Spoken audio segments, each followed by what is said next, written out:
Viewpoints on the Talk Station FM 107 AM 1240. I want to, as we begin the program, thank our guest for taking the time to join us. I know he's had a busy day. Mark Jewell, he is the president of the North Carolina Association of Educators, NCAE. We're chatting with him this evening about the upcoming event, May 1, Day of Action, and a few other items as well. So with that, Mark, good afternoon. Thanks for joining us. It's a pleasure to be here, Lockwood, with you. Thank you for covering public education and NCAE. Well, we've had the pleasure, and we speak to Mark Johnson on a regular basis and talk to local superintendents. And, of course, our region, of course, has been dealing with a lot of challenges with education, and I'll share those thoughts with you here in a few moments. But let's start with the May 1, Day of Action. What's on tap? I know you just came from a press conference in Greensboro. Is that right?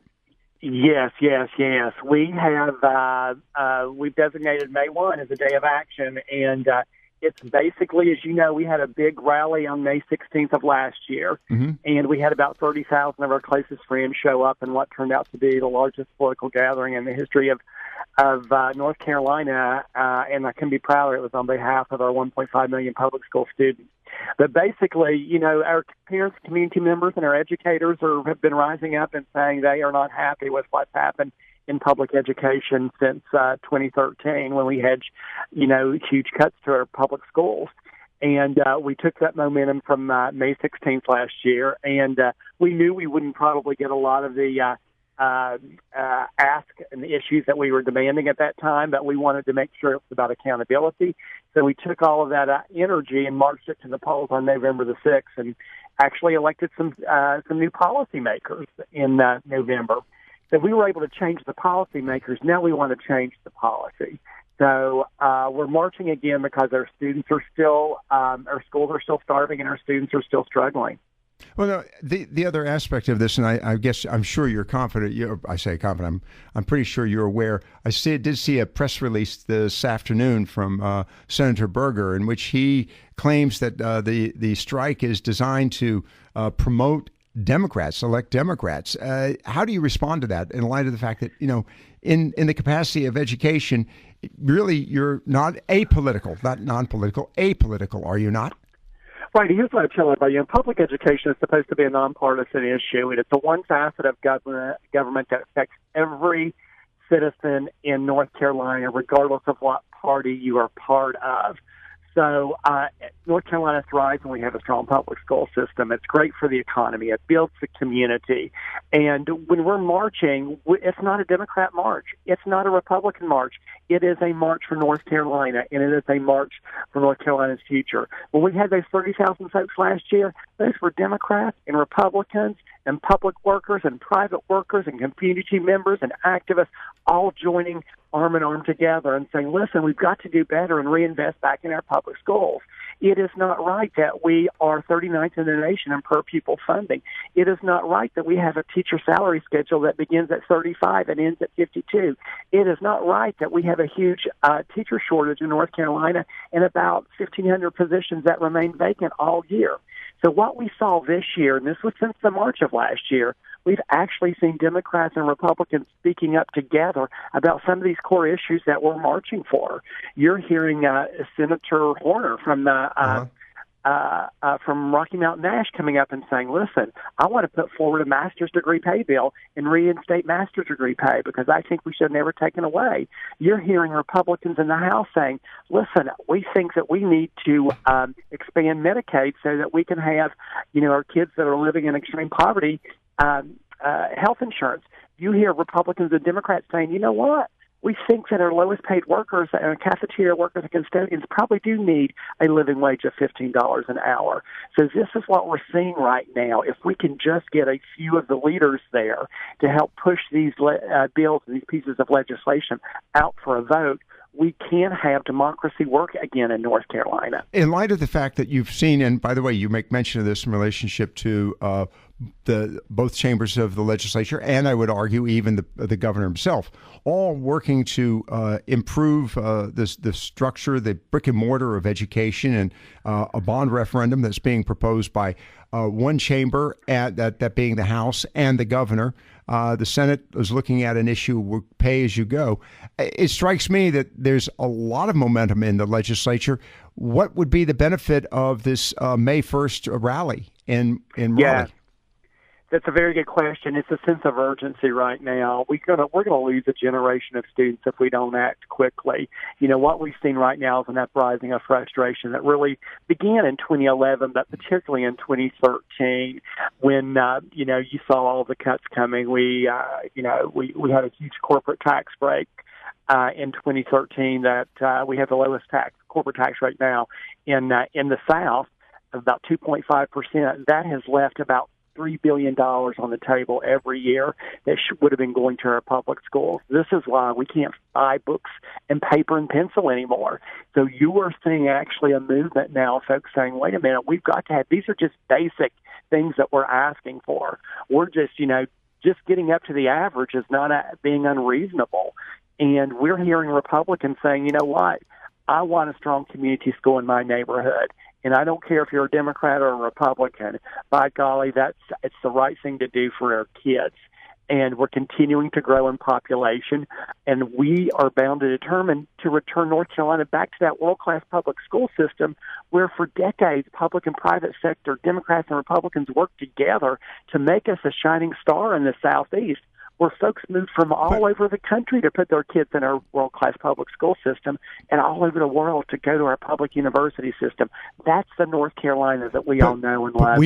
I believe that we can do this together in a bipartisan way. But it is happening as we speak. And I want to bring up the other aspect of this. And one of the things that, frankly, I'm concerned with in relationship to the May 1 rally in Raleigh and the possibility of local schools taking an additional day off, particularly here in eastern North Carolina, Onslow County for sure, portions of Carteret County, Craven County, down in New Hanover County, Robeson County, those counties that were so badly damaged by the hurricane and lost weeks, not days, but weeks, actually months in the case of Onslow County, of education time. It strikes me that this is not the year for this display, and also how many families are looking at this that themselves have still in the process of recovering from these hurricanes. Would this not be a year to sort of take a breather from this? I think, as I said, this is a sense of urgency right now, and I think the inconvenience is the fact that our kids are going to schools in crumbling classrooms. I think the inconvenience really is that our kids haven't had a textbook in 15 years. The inconvenience is they haven't had a certified teacher all year in some of their classes. The inconvenience is some classes have 35 kids in a classroom and haven't had art, music, and PE. So, obviously we understand it's our districts that had been decimated by the hurricane, which we have, our foundation has contributed deeply to in these schools. And, we were just there recently with our foundation and for Read Across America and donating books. And but obviously some schools, we don't anticipate that every school would close and trade it in for an optional day.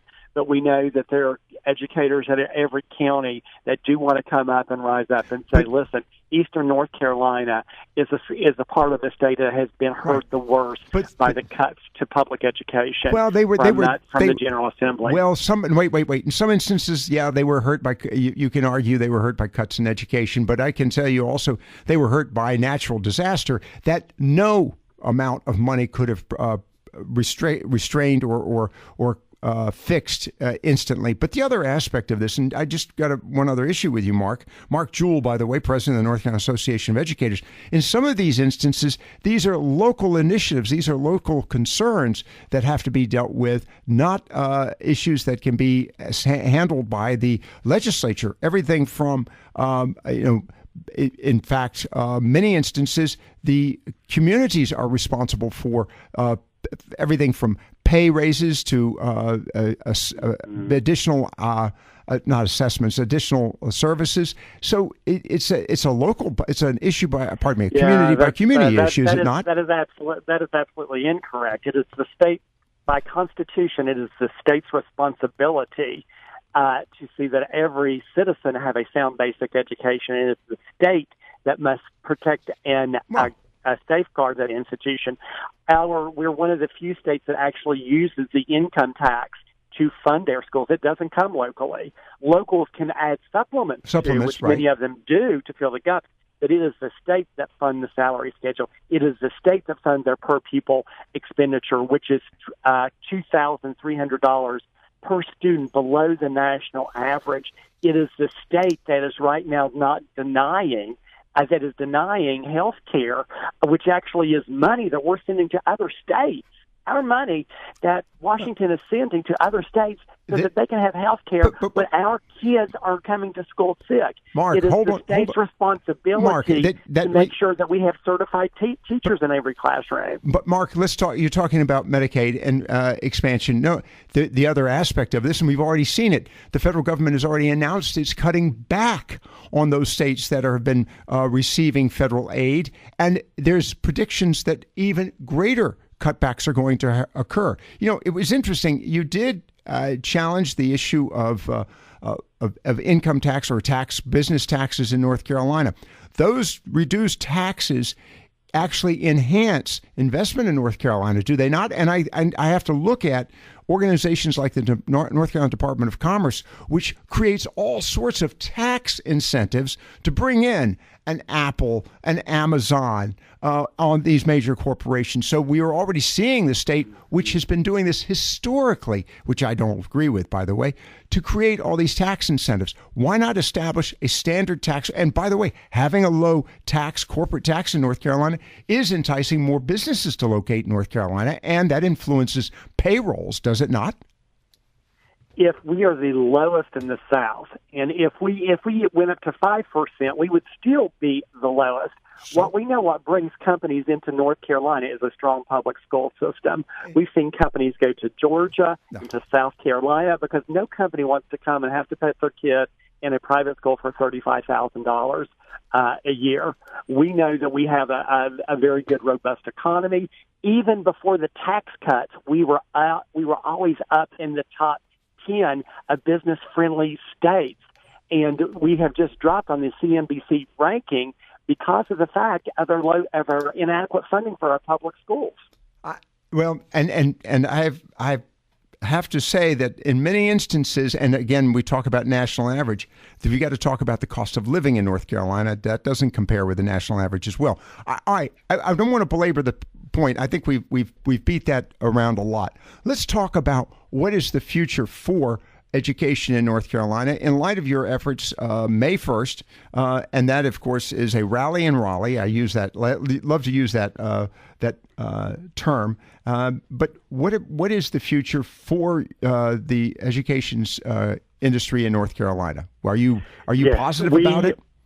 Yeah, we're really encouraged. We have a governor that has lifted up public education. He actually ran on it and was, we feel, elected on it. We feel that we have many pro-public education leaders who were elected on it in November in a historic midterm election turnout.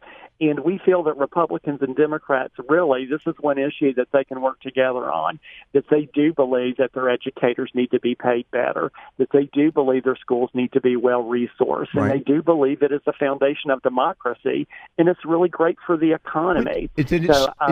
We're looking for, we believe, that there are many Republicans out there that want to work across the aisle with Democrats to make sure that not always going to agree on everything, but there are some things that we can't agree on in public schools, and that's on raising educator pay, raising student resources, and making sure that all of our kids are in a good, safe building. All right. Mark Jewell with us this afternoon. Mark, I want to talk to you briefly off air. Thank you very much for taking the time to be with us. And again, Mark Jewell, president of the North Carolina Association of Educators. You're listening to Viewpoints on the talk station FM 107 AM 1240.